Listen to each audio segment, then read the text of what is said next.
терроризм, экстремизм, сепаратизм, сихыры мол, зардабы зор, апиын. Үш зұлымды ақтаған псевдо-уағызшылардың зымияндығы сатылы түрде жүзеге асуда. Стамбулдағы топ бейресми марказдарды жарнамалайды. Кайырдан көсемдер қоштап, асыра бөсіп тастайды. Қайырымдылыққа қайырылған болып, аңғал халыққа құм ортасынан көр қазып тастайды. Шайх Самарқанди Юсуф Давран олда мына Түркия жерінде отырып, өзбек тілді аудиторияларға уағыз жасап жатқан жағдайы бар.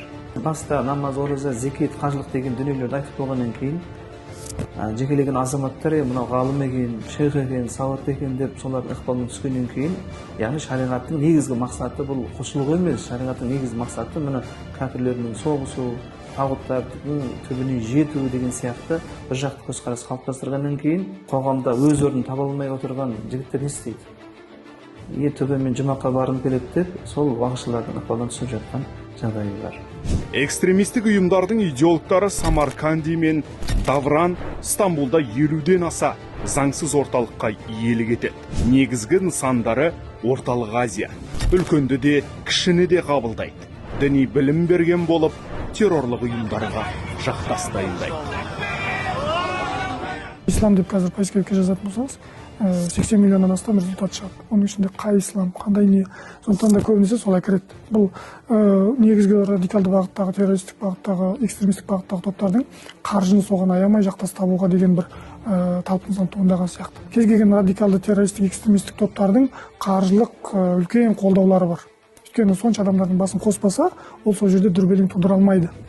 Сол үшін оларды сол бағытта өте көп былайша кезде қаражат бөлінеді.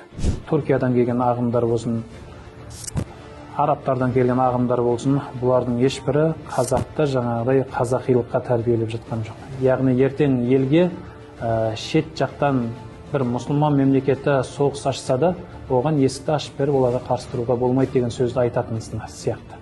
Яғни өздерінің елін қорғамайтын сияқты болып көрінеді. Яғни қанша бауырлармен сөйтіп сөйлесеміз, ата-бабамыз осындай деген сияқты сол дәстүрге байланысты сөздерді айта бастасаң, ата-бабаң адасқан деген сияқты сөзі ауыр сөздерді айтады да бізге. Яғни сол жерден қарайсың, ертең сенің ата-бабаң, елің, жерің деген құндылықтар олар үшін маңызды емес сияқты. Бейресми марказдарға маталған талай жерлесіміз қазір ғаламтор төрінен ұлттық құндылықтарға шабуыл жасап жатыр. Сөз бастайтын шешен де емес, жол көрсететін көсем де емес. Тек отқа салатын көсеу ғана.